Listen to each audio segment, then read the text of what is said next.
Hey, what's up guys? Welcome back to the channel, and today we're going to be talking about some information we got from today's stream from Nick Messina. We were talking about power and boosts, so we will get into that, but first I want to tell you about the future streams that are going to be happening from him on the official EA Madden NFL Twitch account. First of all, tomorrow they're going to be talking with a dev about content. And then there's two more streams on Monday and Tuesday. On Monday, they're going to be doing the promo Oscars. And then on Tuesday is a very important one. He basically was saying it's going to be a big stream, it's going to be a long stream, there's going to be a video there, and it's going to be the longest video that he's done. Basically, it's kind of a must-see stream. So I'm going to be in there as much as I can. I encourage you to be in there as well. And I may or may not make a video on content that is in there, but we'll have to see. Getting into power and boost, we're going to start with power. So right here, they didn't really have any screenshots for power, just kind of talked about it. We'll sit on this right here. First things first, every player that is in the game will be able to train 30 levels. So just how it is in the game right now, let's say you get a 100 overall player, not even 100 overall, I meant 100 power. You get a 100 power player.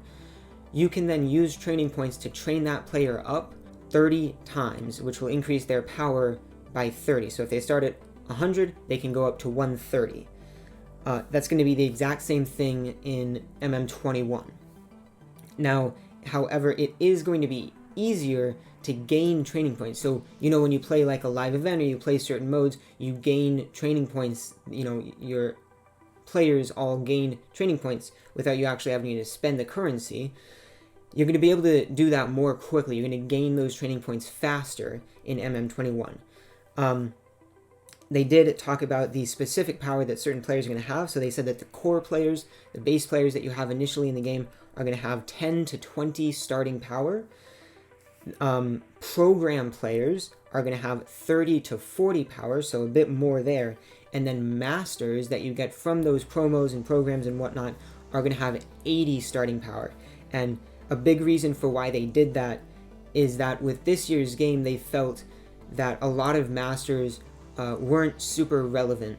They were kind of, do the promo, you get the master, you get the grandmaster, and then pretty quickly after that, you're able to replace them, and it's easy to replace them, and you want to replace them. But by making it so that the masters have 80 starting power, they make it basically encourage you to keep those masters on your team for longer, and basically make them more important within the game.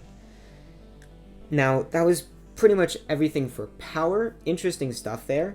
I think the starting power for a lot of players is a lot lower than this year. Obviously, starting power for like base players this year, I believe, was like 30 to 60.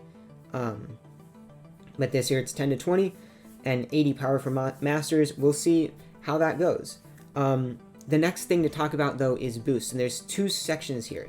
As you see on the screen right now, there's franchise and there's stats. So the stats are the actual boosters, what you think about when you hear boosters. The franchise one is basically the other half of it, where it's affecting. So the stats are boosters and reducers that are going to affect your stats. I talked about this a bit in a previous stream, but we'll talk about it more. But those are specifically stats of your players.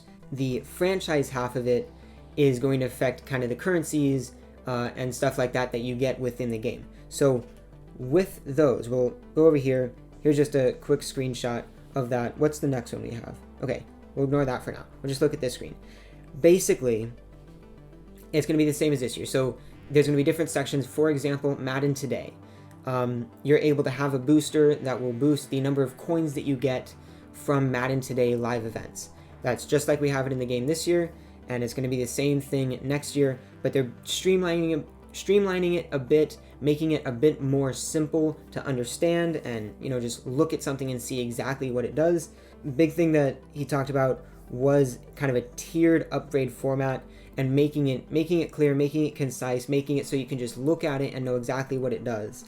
And for every section, there's going to be 3 different tiers of the booster, and obviously as you go higher up, it's going to be a better booster. And none of these in this section are going to be things that you have to like enable or activate or put in any way.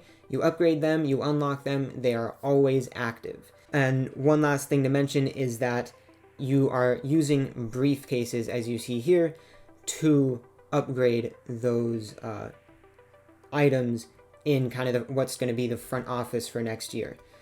Now, the next thing to talk about is the stats half of it. So you see an example here. It's going to be very similar, where they're making it clear, they're making it concise, they're making it so that you could just look at it and know what it does. And there's going to be 3 tiers to each thing. But these are things that you have to activate, you have to put in on your lineup, just like this year. Again, each individual booster has 3 tiers, and those are kind of within the arrow in the design of these. In the arrow, it has 3 different sections, and they will fill in as you upgrade the item. And a big change for this year is that when you upgrade a booster, the stats for that booster do not change. So let's say you have a booster for your wide receivers that gives +1 speed to your receivers. That's at level 1. If you upgrade that to level 2, it is not going to change that speed. It will stay at +1 speed. The stats stay the same. What changes is the power. So whenever you're using these boosters, it costs power to use these. So let's say you have 1,000 team power, you can use a booster that costs 600 power and one that costs 400 power, but you can't do 2 600s because you don't have enough power for that. What's going to change when you upgrade these is that power. So let's say it starts at 600. Once you fully max it, get it to level 3, that's going to be down at 300. So that's an interesting way to do it. I personally, at least initially, don't think that's as good of a way to do it, but we'll see how it works. But that's definitely an important thing to know about, that the stats don't change, it's the power that is reduced. The power hit is reduced. And then the last thing to mention is the currency that you need to upgrade these. It's going to be tablets and battery packs.